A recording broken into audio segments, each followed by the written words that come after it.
Hey Mashup fans, welcome to another instalment of your favourite show. There's heaps on the show today for you guys. We've got a comedian coming in for a couple of laughs. I'm already here. Lockie Poulter is on the streets trying to make some cash. Okay. And we're going to talk to Lachlan Scott about some gaming technology. But for now, here's Scotty with some professional hula hoopers.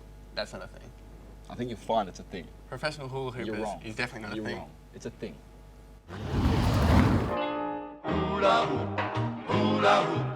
Anyone can play from 3. Clock originated in England, in Brighton, and my friends set Hooper Clock up as a space for people to come and play, especially indoors if it's cold outside, because there's never enough room in your living room to hoop. But it's not just hooping, it's all toys, so we've got, even just acro balance and adagio and fans and double stuff and koi, and there's boys and girls, which is awesome. When I came to Melbourne, I just saw there was a very small lack of Hooper Clock in Melbourne, just a space where people could just come and play. It's not a class, it's only donation to the venue, so no one's getting taught by a teacher, but people are just teaching each other, people are learning from each other, and people are like trick swapping and making new friends. Just a room full of people jamming on different implements and everyone doing it at the same time, and you can just bounce around, and if you do one thing well, you can kind of put it down and try something you haven't done before. Like sometimes when you're by yourself, you're the only person in your place that kind of does circus thing. It's hard to find the motivation to actually lock in and do a proper session. So if you've got a space once a week you can just go to, it motivates you to kind of spend proper time and learn new moves and stuff. So it's probably my favourite thing about it. Hula hoop, hula hoop. Everyone is playing with the hula hoop.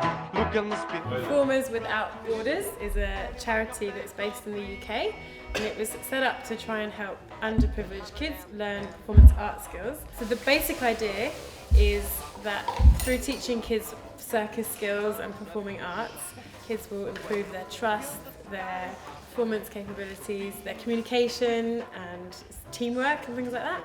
So if you want more information about Performers Without Borders, it's www.performerswithoutborders.co.uk, and it's a really great charity. Hula hoop, hula hoop. That was not interesting. That was good. It was good. alright. No, it was good. All right, anyway, we've got Jai Ashman here in the studio with us today. How are you, Jai? Yeah, good. How are you guys? Very good. Not too bad. So, how did you get into comedy? I don't know, I just really loved it from a young age, and I always wanted to do it for work because it would get me out of doing real work. So yeah. How'd that go down telling your parents that? Yeah, not too bad really. It was just sort of, it kind of surprised them, but at the same time they're like, he's always been a bit retarded, so he's probably going to screw up his life somehow. They were expecting much worse. Yeah, that's it. And so whereabouts do you do it? Do you do it around Melbourne? How does that work? Yeah, mostly just around Melbourne. There's like lots of smaller rooms around the place as well as some big ones. So the big ones you can pull in like 100 people to 200 people at each show. Wow. And that's, yeah, it's good fun. Yeah. So, how long have you been doing stand-up comedy? About 6 months part-time. 6 months? Yeah. Okay. And how do you go about getting your name out there? You just got to send as many emails and Facebook sort of messages to the guys that run the venues, and and just try and get as many as you can, talk to them at shows and stuff. Are you putting jokes in these emails? Yeah, you try and, I don't know why, but I always try and like spell everything really perfectly and make it out like I'm very articulated, because I think they'll think that I'll then be able to speak properly. That makes sense. Because I can write properly, so I can speak properly. So, I imagine that getting into being a stand-up comedian, kind of getting your name out there, I know Simon touched on it just before, it would be really hard because, I mean, I would think it's similar to as an actor where you're trying to get a job and there's so many people. Yeah. And especially around in Melbourne where there's probably not as many comic lounges or hot spots for comedy. Yeah. Is that one of the harder aspects of what you do? Yeah, constantly having to be there and meeting the people is the best way to get shows, and so you've really got to be competing with every other comedian that's going to be there. Like, I mean, yeah, you've got pretty much 100 people in Melbourne that are just small comedians, and there's like 50 venues, like 50 shows throughout the whole week sort of thing, so it's tough, competing. Whereabouts do you get all your material from? Is that off your mates, or is that... I usually take one thing that's usually small and real that's actually happened, or one idea, and I then just make it as long and retarded as I can, and then just cut out all the unfunny bits. Yeah, right, okay. So So any kind of inspirations or a person or a comic that was kind of led you on your way or got you interested in it? Yeah, I guess Mitch Hedberg was a main comedian when I was younger. He was really good, sort of like a one-liner type comedian. But nowadays it's like Daniel Tosh and Louis C.K. probably the most. Yeah, nice. I'm a massive fan of Louis. There you go, he's good. Yeah. So is that how you describe your comedy, like sort of dark or? Yeah, I'd say quite dark, a little bit edgy. I mean, I don't want to offend people, but I Yeah. do want to make, laughter on a level that's not just dad jokes and such. So, Yeah, right, okay. All right, Jai, well, thanks for coming in. no problem. After the break, Jai is going to shout us some laughs, I think. So come back after the break. After the break. After the break.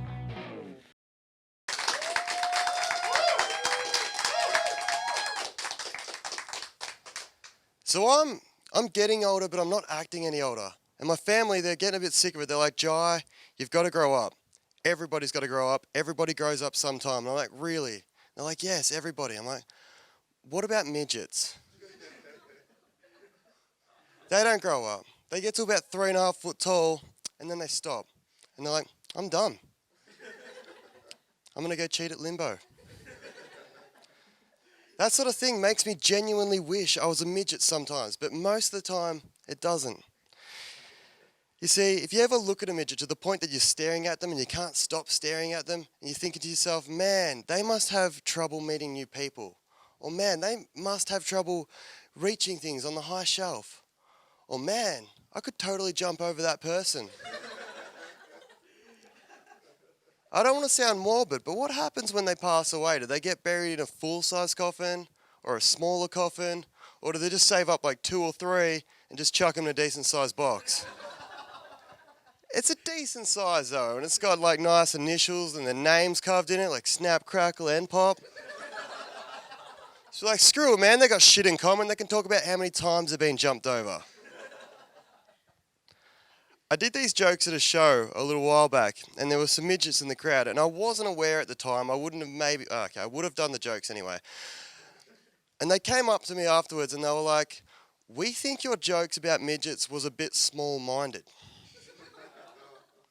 Now, what I should have said was, "I'm really, really sorry. I didn't mean to offend you. They're just jokes." But what I actually said was, and I panicked. I was, holy crap, I've just offended the hell out of these midgets. What am I going to do, brain? What am I going to do? My brain goes, I got it, bro. This is what you're going to do. It's a Canadian survival technique. You're going to stare them in the eyes. You're going to back away slowly. And when you get to a safe distance, you're going to run. This technique is, designed if you ever encounter a bear. So I'm like, I don't know if it's going to work, brain. It's like, just pretend they're koalas. I'm like, all right. So I'm staring them in the eyes. I start to back away slowly, but I fall over like a massive idiot. And these midgets jumped on me, and they were biting me, and they were kicking me, and it was adorable. And I recommend it to everybody. Thank you very much, guys.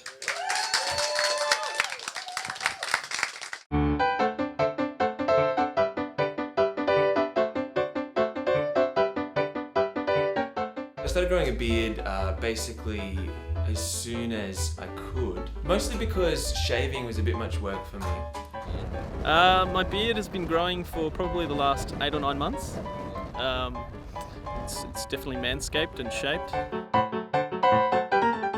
I have to say that some people think having a beard is about hiding and sort of keeping your skin away from the sun's rays, but really it's about making sure that the sun's rays get reflected back into the eyes of everyone else around you by having a big black beard.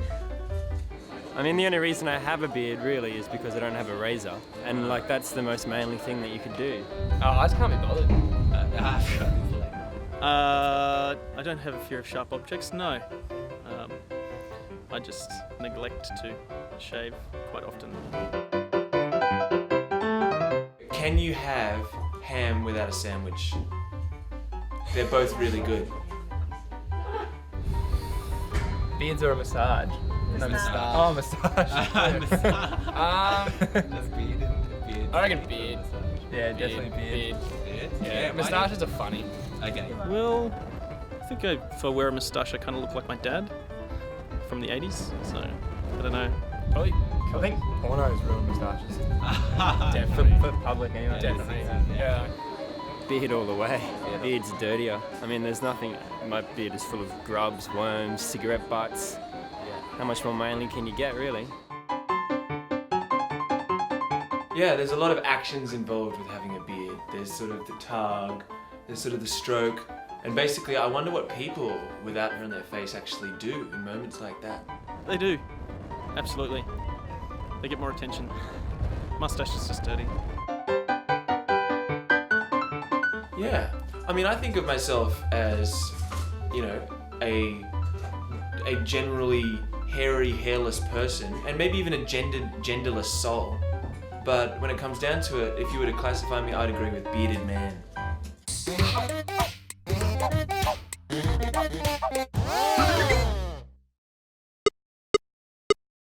So today we've got our one and only Lachlan Scott in the studio with us to talk about some gaming consoles, I believe. How are you, Lockie? Good, thanks, mate. How are you? Not too bad. Right, so what's the deal here? What have we got? What's going on? Well, I've got a bunch of consoles that I just found in my closet this morning. They look very dirty. It looks like you found them. Yeah, I just like to keep them out of the way so they don't get damaged. Just outside. Clearly. Yeah. Just clogged with dust anyway. Smart. Anyway, so we've got, what's the earliest model we've got here? So we've got a lot, we've got 4 or 5. The oldest one would be the Super Nintendo. Came out in the 70s. Yep. It plays all those cartridges at the front there, which are 32-bit cartridges. Right. Which could easily play now, even on your phone. Okay, cool. So is that before or after Atari? That was after Atari. The Atari came out in the 70s. This came out in the 80s. Mm-hmm. And also we've got here is a Nintendo 64. Yep. What is a 64? What does a 64 mean? That 64, I'm pretty sure, means 64 colours. Are you sure? Pretty sure. You're pretty sure? I'd say 85% sure. So surely the technology man should know. As a tech expert. Should know. It's something I'll look up tonight, I assure you. All right, good. So what do we got? So what kind of games did that one play? That played some very, very good games. Very original. Mario Kart? GoldenEye. Mario Kart 64, yes. GoldenEye. Zelda. Zelda Ocarina of Time. Don't know Beautiful that one. game. Beautiful which game. I actually have in the gold edition. Ooh. So that you obviously paid a bit more Yeah, for that so one. collector's edition, I probably paid about 20% more. But So it's not just like- gold plastic, isn't it? Yeah, pretty much. Okay. It's not real gold. So, all right, so the top of the line ones these days, you got your Xbox and your PlayStation. Yep, Xbox and PlayStation. Obviously, these aren't your latest models, No, but they are the generation give down. us a bit of a spiel on those. Basically, there's been a competition between Microsoft and Sony, so Microsoft, Sony, to just get the better quality, better graphics up. Just, you know. Who's winning? Who's winning this comp? Honestly, it comes down to customer opinion. Okay. Very good. I personally would say the PlayStation. But you didn't The know whether that PlayStation. was 64-bit or something, so Well, I don't look- think we should take it very, very, very seriously. Now that one you got there, actually, is the Game Boy Advance. Can I turn it on? And yep, you can turn it on. I've put the Mario and Luigi Superstar Sega in there. Yep. That bad boy, for those at home. Yep. Now basically this is a console, a handheld console, that can play N64 games. We're actually pretty on much. television. Yeah, sorry. Anyway, no, yeah, handheld games, yep. Yep. Now the N64, see how big those cartridges are? Yeah. They've squeezed them down into those size cartridges so they can fit now in handheld consoles. So that becomes portable now. You don't need a TV screen, you don't need a controller, it's just all in your hand. You can flip it out if you're out in public. Yeah, really? And they've done that a lot lately with the PSP and PS Vita. Yeah, nice Yeah. one. So this isn't the latest in... That's not the latest in handheld technology. The latest is actually the PS Vita, which is a touchscreen, play portable discs. Do they still sell? Because I know these used to be massive when I was 10. Yeah, I'm sure you can still find them on eBay. Yeah. But even Yeah. the Vitas, are they still around? They They're the just new came ones. out, yeah. Oh no! But New are ones. they still I think selling? that's where we ended. All right, guys. So thanks, Lockie, for coming in and talking to us about gaming consoles. Yeah. I think we've got some MASH chat. Today we're here with Lockie. He's undertaking the $100 challenge. We're in Greensboro. He's going to try his luck with tips. Can I get that for you? Do you tip at all? Press the button for you. Ah. What floor are you going to? One, please. Crossing the road? No worries. Do you offer tips at all at any stage? Sorry? Do you offer tips? No, it's not. You don't? Oh. Would you offer a tip for doing that, for holding the door open? You would? Well, I used to years ago. Yeah, I know. That's, I'm trying to bring it back, you see. Crossing the road? What floor are you going to? Top floor. Do you offer tips? Yeah. Yeah.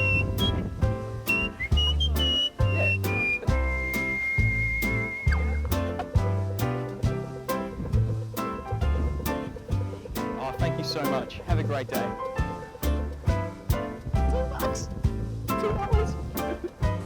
He's going to stab me, I just know. Do you offer tips for pressing buttons in the elevator? Would you offer tips for that? You don't? Would you offer tips for pressing the button? No, would you offer tips for that? No? No. Not for that service? No.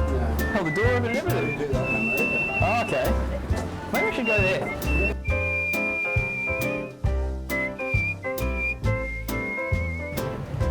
What do you reckon? Nah? You? Would you like to? Just 20 cents? Bargain. Would you offer tips for pressing that button in the elevator? Would you offer a tip for pressing the button in the elevator? No. No, you wouldn't? No. Why not? Press the button for it. All right. Would you like to? No? Can I interest you? No, thanks. No? Interest you? Need 20 cents? No. 20 cents, come on! You're on me, you're on me! What is this? Excuse me, sir. Want to touch this? No? Anyone? No? Can I interest you? What do you reckon? What do you reckon? Oh, here we go, here we go. Why not? Does it look weird? Won't look weird at all, guaranteed. I'm just a bit short on cash, you know, I need a bit more. Thank you very much. There you go. Thank you. 20 cents. $2.20. Oh yeah. I don't know where I'm walking to, there's a fence there.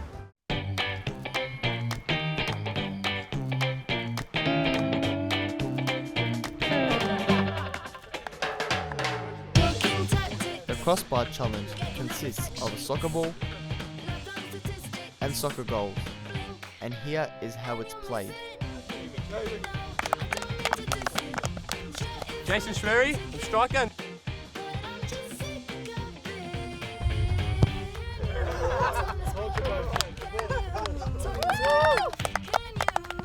Goes the fly. I'm on the bench.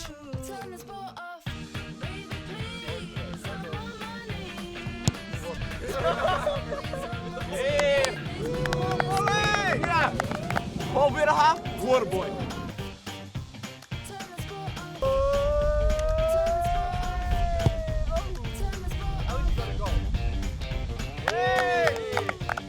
You? I'm the janitor.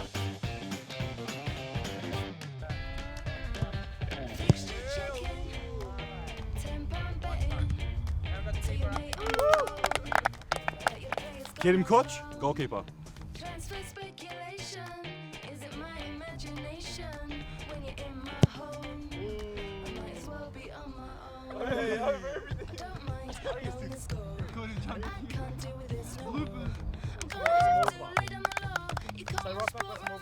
Manuel static, left centre bench.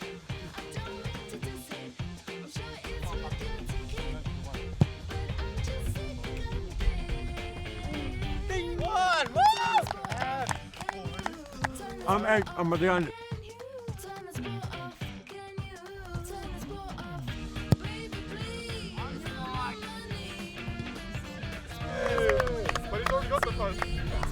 I'm with Musa, the cameraman, showing how it's done.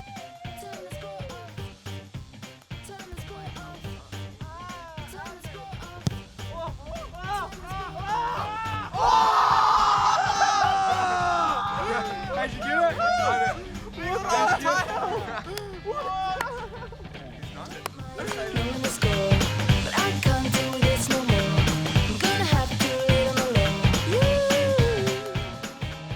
That's how you play a crossbar challenge. Why don't you give it a go? I'm Ahmed, and this is Mashup. This bit, why don't they just join it?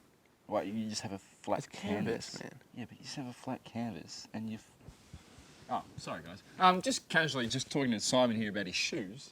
He's wearing, well, I'll let you explain what they are. They're a special company brand thing, aren't they? So they're called Toms, and they it's a guy from the States called Blake McCoskey, and he was actually on The Amazing Race. And what he does, for every pair of shoes sold, one will get donated to someone in need in Argentina. Really cool. Yeah. So someone in need gets a pair of shoes. He's the man. That's really cool. It's a really good idea. So what does Toms mean though? Because his name's Blake, obviously. So tomorrow shoes. It sends the message, doesn't it? It makes sense. It does. It's fair. Nice shoes. All right. Anyway, so that's all we've got for today's show. Check out our Facebook page if you like, if you miss us during the week. But other than that, well done, Simo. Thanks, mate. That's all right. Adios. Amigos.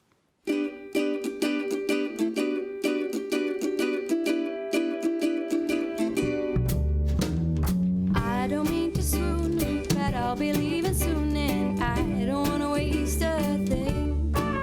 We've only got one night, so you should hold on tight. I don't want to waste a thing. It's more than a fling, but I don't need no ring, and it breaks my heart thinking we'll be apart. I never felt this way. I wish I could stay. I promise that I'll be back someday.